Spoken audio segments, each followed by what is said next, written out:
a pleasant summer afternoon, Sharath S Namburi is riding his bicycle in Malleshwaram in Bangalore. Nothing unusual? Take a closer look. It is a foldable World War II model in running condition. It comes with a 1901 kerosene lamp and an original Brook seat.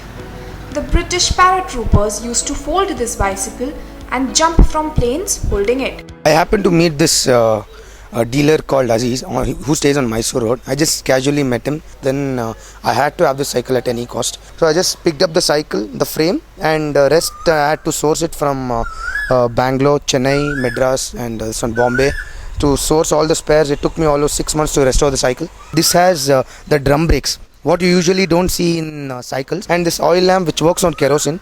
This is 1901, Joseph Lucas, made in England. Sharath runs a ready-made garment shop.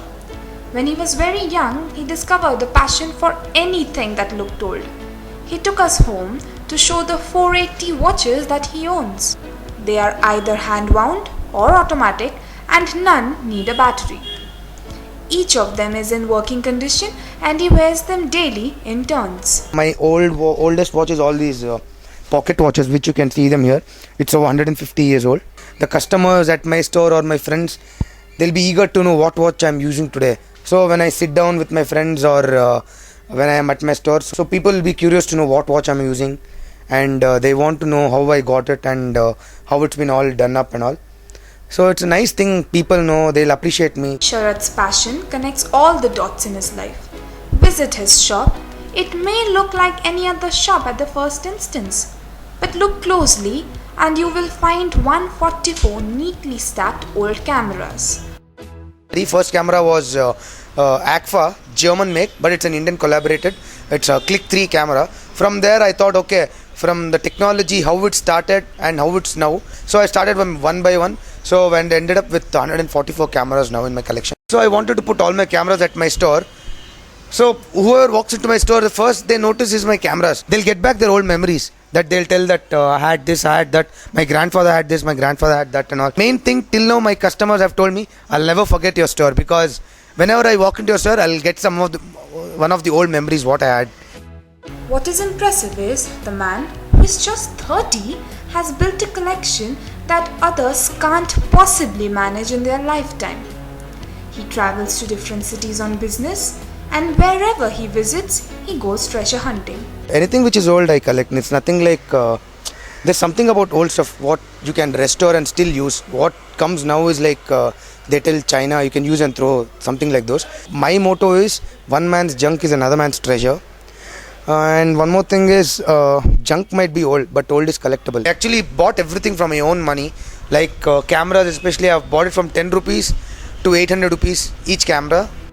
They say birds of the same feather flock together.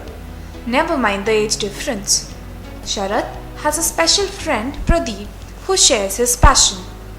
Whenever Sharath finds an old lamp or a bicycle, he turns them over to him, who painstakingly restores them.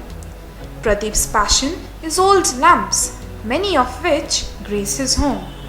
Someday, we hope to put his lamps on a video as well. I met this Sharath sometime back near a workshop when I was taking an oil lamp on my cycle. He was also interested in the same thing, and he started bringing some of these old lamps and other things, which I was able to restore it. And he brings old cycles also.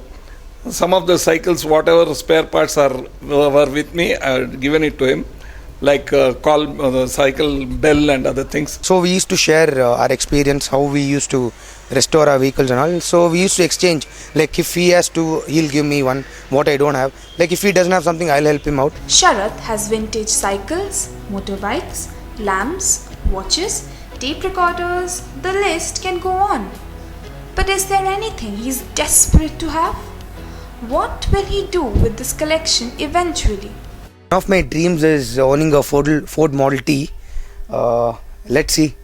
God's grace. I want to do a walk-in museum. Like, I want the public to come and see the collection what I have, and I don't charge anyone.